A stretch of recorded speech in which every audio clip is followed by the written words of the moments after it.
ASEAN Daily. First and foremost news from Southeast Asia.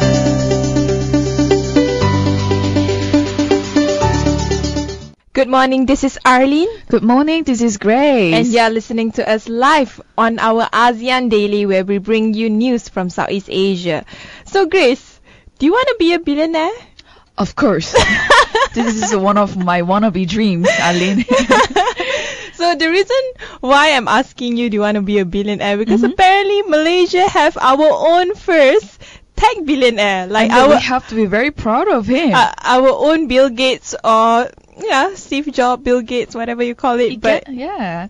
And then it's the first time that Malaysia sort of has produced tech billionaire from our nation. That's true.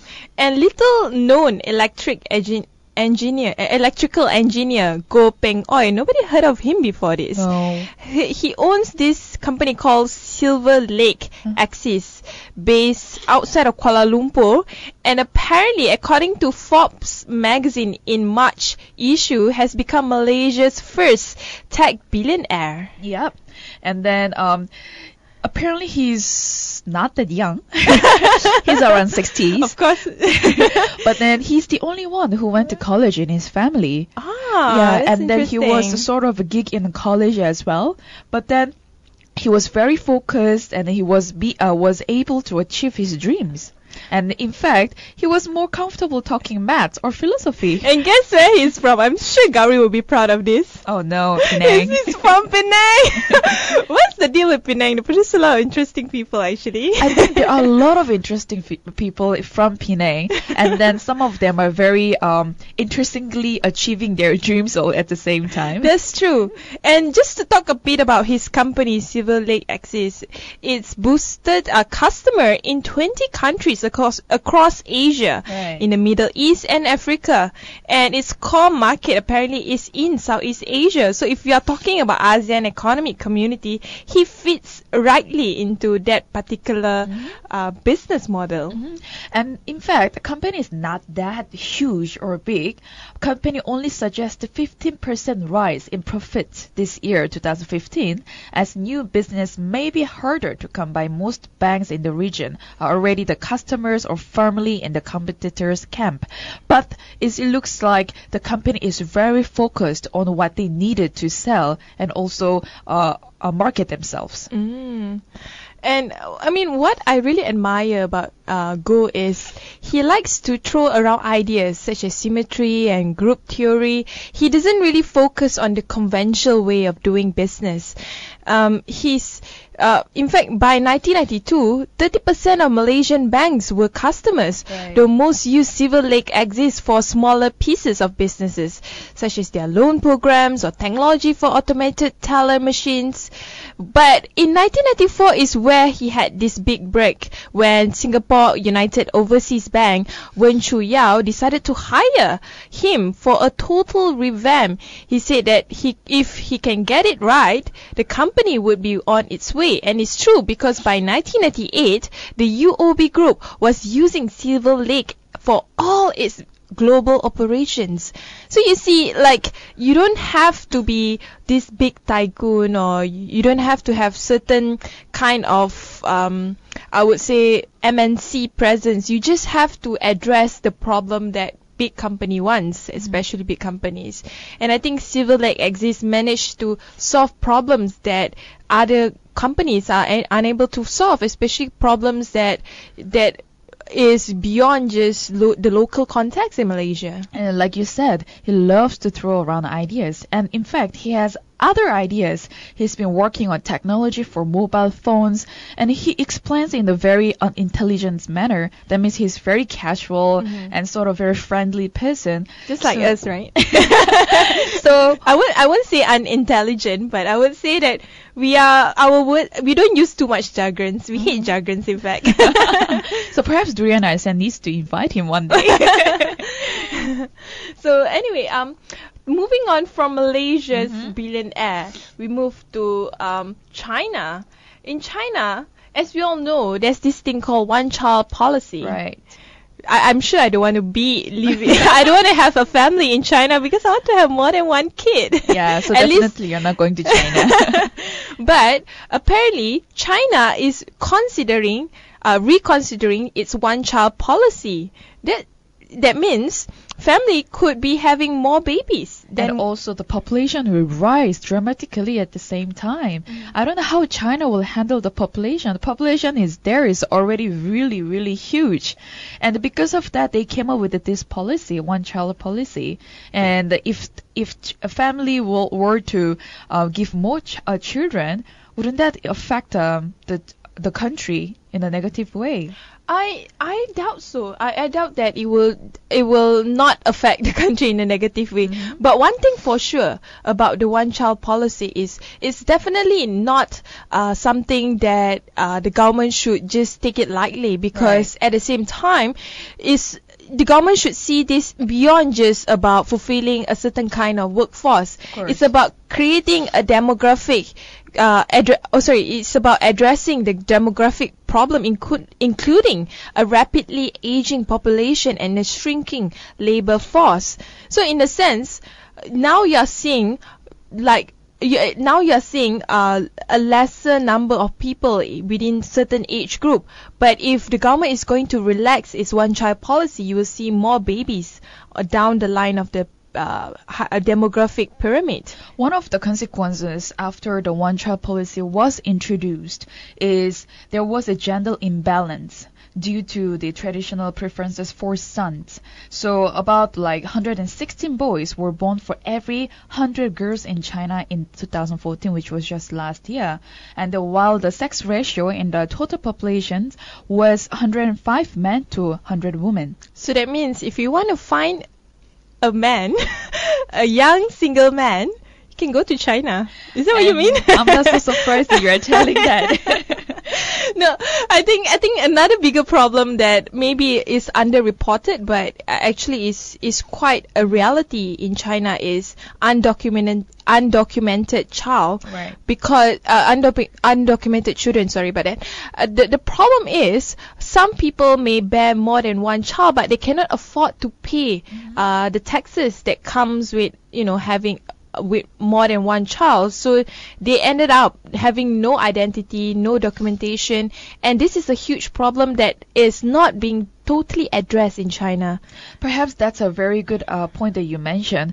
After the one-child policy was introduced, perhaps the family just produced more children, but at the same time they just didn't register due to a lot of financial reason or through unavoidable circumstances. So perhaps reforming this one-child policy may help those families who have not registered their children, but at the same time, they have to be very careful in terms of China's economics and also social development situation. Definitely.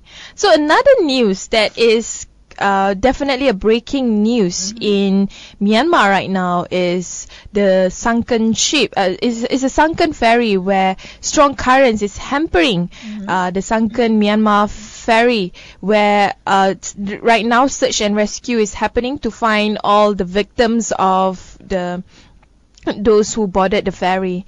It looks like Myanmar is currently having a lot of problems in the country. Too many problems. Yeah, in fact, the ferry accident which killed at least 34 people off the western part of Myanmar seems like it's going to be even worse, because the efforts for search and rescue is currently not be able to go on due to the strong current. And according to the news, the Ang Tau Kun 3 sank, that's the name of the ferry, by the way, sank late Friday, which was last week, after leaving the town of Kyuk Pyung on its way to Sitwe in western Rakhine State.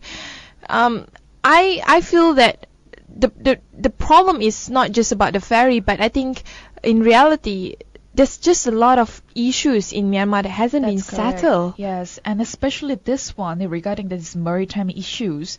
Apparently, this ship carried around 214 passengers, and only they found on a few number of people here. So they have to continue the research to find more bodies from the sea. And at the same time, Myanmar is well known for having these poorly maintained ferries for transportation.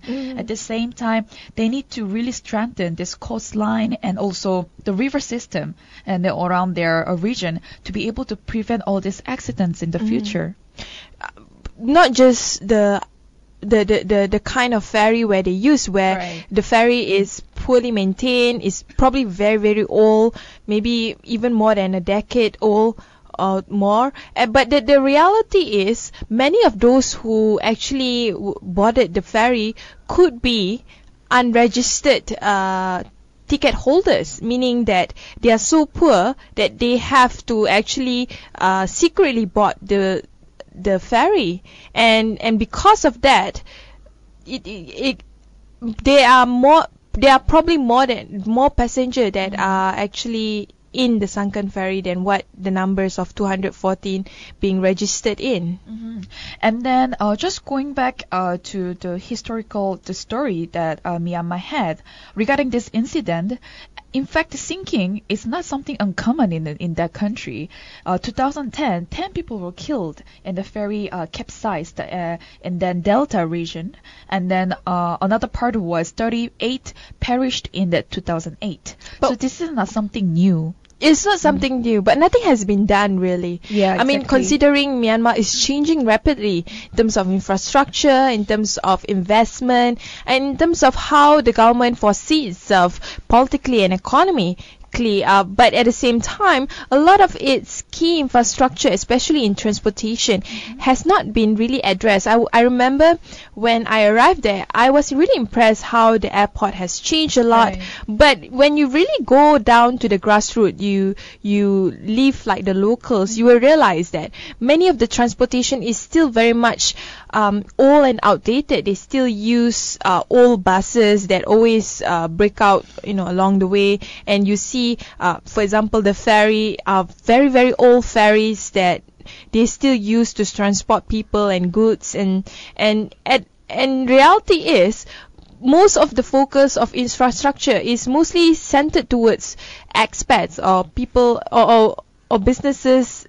Most of the focus of the infrastructure rebuilding is not really focusing on people who really need it, which is the people of Myanmar, especially those in the rural areas or those who are impoverished. So in a sense, it would definitely create a huge inequality And within at the society. same time, it is very imbalanced. And perhaps the government is focusing more on the economic growth, and foreign investors are putting a lot of benefits and bringing a lot of profits to the country.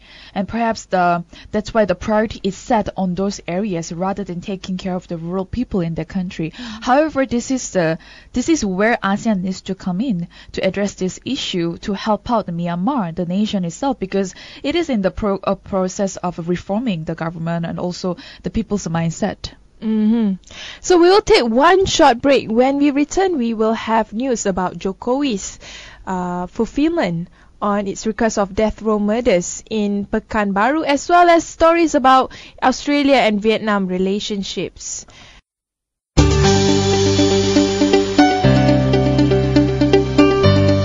ASEAN Dailies. First and foremost news from Southeast Asia.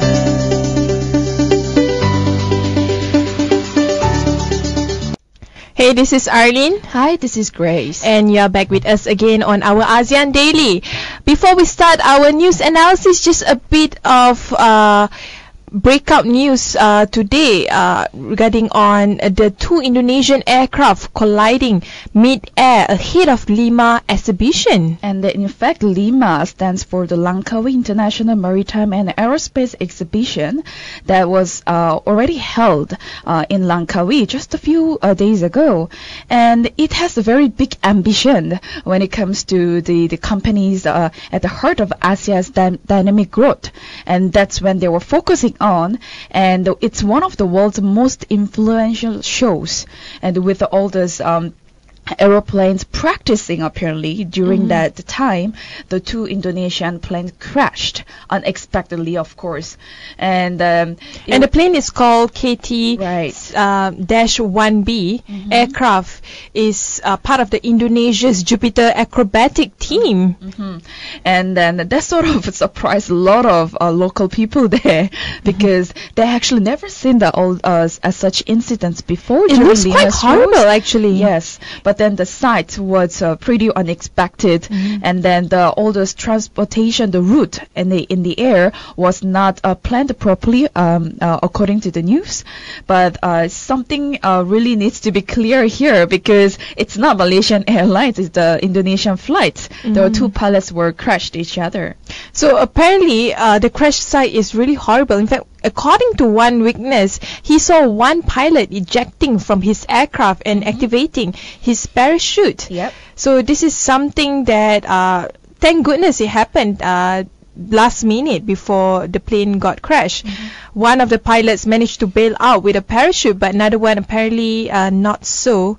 It was reported that two aircraft were part of the formation of 6 when the mishap occurred. And the worst thing is, I would say an irony is, the crash occurred just hours before defense ministers of all ASEAN member nations are scheduled to arrive at Langkawi for a 2-day meeting. It's as the usual ministerial meetings, this time focusing on defense. So apparently they are still searching for a few missing pilots at the same time.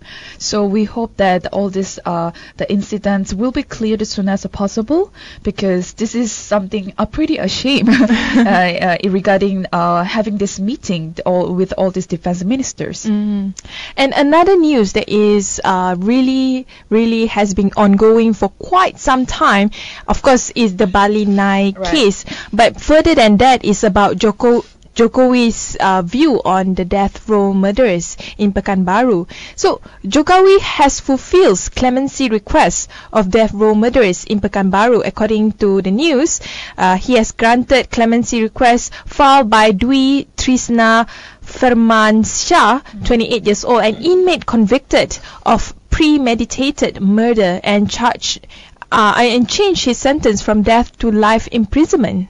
So it's not so much about the capital punishment anymore, but the President Joko Widodo decided the presidential decree in Jakarta on February 13. At the same time, this decree does not detail the consideration on why he granted the clemency request, and also saying that the convict is eligible to receive the clemency. But nothing has been done with the Bali Nai, apparently, and people have been hoping that Jokowi would have at least give clemency to them, since they have changed a lot in terms of the way they view on drug trafficking, and in terms of the way they are actually providing more good services towards society. They definitely requesting pardon by President Joko Widodo. But I think the main focus, I remember watching Al Jazeera, the way President Joko Widodo trying to explain to the media why he do what he did, is there are two things out of this. Number one is he's quite harsh against he's quite harsh against drug trafficking and drugs usage. To him, that's the main reason why he has been standing firm against the Bali Nai case and against a lot of the drug trafficking cases. But number two, I think is more important, is he said that he answers to no one except for the people of Indonesia. So to him, he would definitely look into the case more vigorously if it is an Indonesian convict. That explains why he actually fulfilled clemency towards the Indonesian death row person and not the Bali Nai. And if you look at the whole history since Jokowi, the people who were under death sentence were all, or almost all of them, were foreigners. And at the same time, you have a very good point there, because, well, after Joko Widodo actually announced the death sentence to all those victims, most of population from Indonesia, they do support Joko Widodo's decisions, and in fact that they have been supporting him via sending all those sarcastic messages to Australia, if you remember. The hashtag coined to Australia. It's funny, but at the same time it's a bit misleading to have that sense of nationalism for issues like death penalty. I understand that they are standing firm behind Joko Widodo, and it's good. But to me personally, the right to life is one of the universal values that everyone should uphold. And here the question is whether they just merely supporting Joko Widodo's decision, or they really know what's behind the Joko Widodo's decision there. Because they can just be, like you said, just bring out also nationalism there. But then people really need to understand, like you just analyze why Joko Widodo had to make his decision, and what he did and what he does so far. So, from Indonesia, we move to Australians' relationship with Vietnam. Of course, we know Australians' relationship with Indonesia is getting from bad to worse. It's like an old couple quarreling with each other. But with Vietnam, it's totally different. Apparently, Vietnam and Australia is establishing diplomatic relations has been actually establishing diplomatic relations since 1973. In 2009, the two countries established a comprehensive partnership to strengthen their growing ties. And of course, in 2005, they are enhancing and strengthening these ties, and it's getting much closer than before.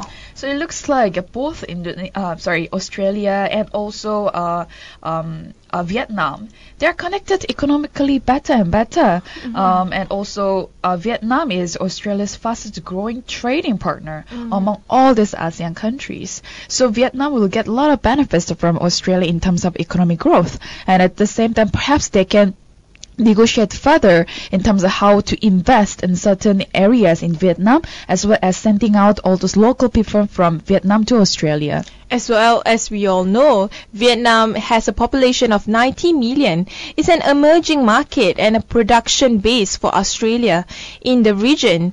And of course, both countries will continue have mutual agreements, especially Australia providing development assistance and develop its human resources, improve market institutions, and develop infrastructures.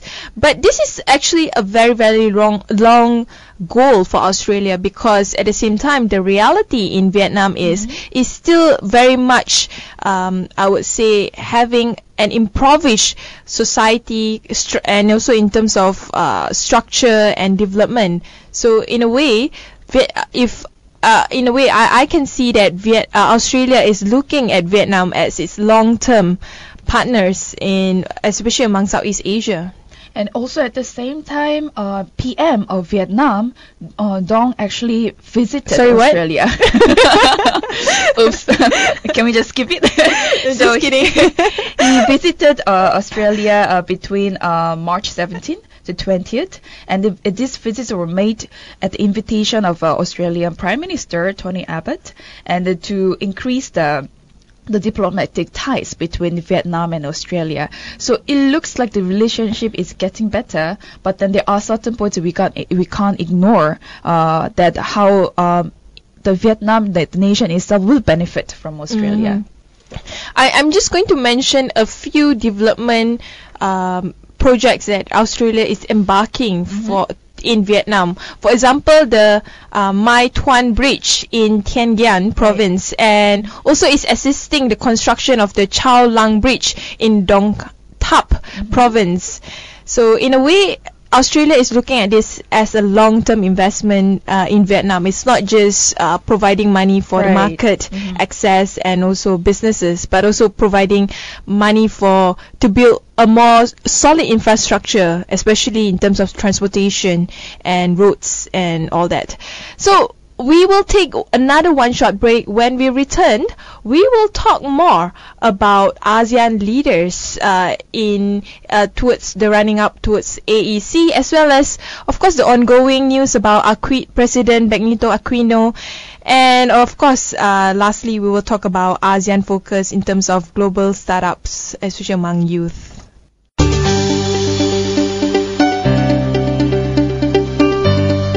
ASEAN Daily. First and foremost news from Southeast Asia.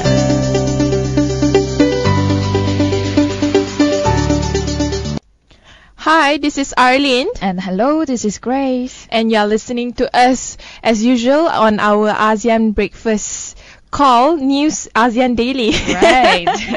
So, to talk about Aquino and his ongoing, I would say, scandal or criticism towards him. Yeah, but it's very fun. Yes. According to the news, President Benigno Aquino lashed out at his critic, warning that they will be crushed if they continue to question his reform agenda and refuse to acknowledge the country's economic gains. That sounds like a dictator in the making. Exactly. And one of the speech that he gave was, your contribution will make clear our message to those who oppose our reform agenda. If you are ready to talk sincerely, the state is open to responsible and truthful dialogue. But if you continue to put the country in danger, we will not hesitate to crush you. It's very strong words coming from the government. Yeah. It is a very strong word. In fact, this is what he said. Who will continue my legacy when I step down? Why don't I just continue my term? I think he's really angry at the media for questioning his leadership, Right. which is kind of childish, isn't it? Like, I feel that he should just do his job. He shouldn't be worried so much about what the media say of him. If he's doing a great job, then I think the people of the Philippines will judge him for it. In fact, it's not that he's all that bad. He said that he's willing to listen to the other side of the reform agenda and he's willing to have a dialogue. It's just that it will be on his own terms, I believe. And then, like he said, the government is very open to hear from people as long as they are sincere. But I believe the people there are also very concerned about the nation, the Philippines, and that they will voice out if they think that the country, the government is not doing something right for the nation. In fact, for Filipinos, a lot of them are saying that Aquino's leadership is actually quite weak. Yes. And apparently could be the same as our own Prime Minister if you want to judge based on the 1MDB incidents. Right. Of course, there's a kind of parallel situation where the government is quite angry at the media for exposing the debt situation of 1MDB, but at the same time they are actually angry more at the media for the expose rather than trying to explain to the people about what actually why it happened in the first place.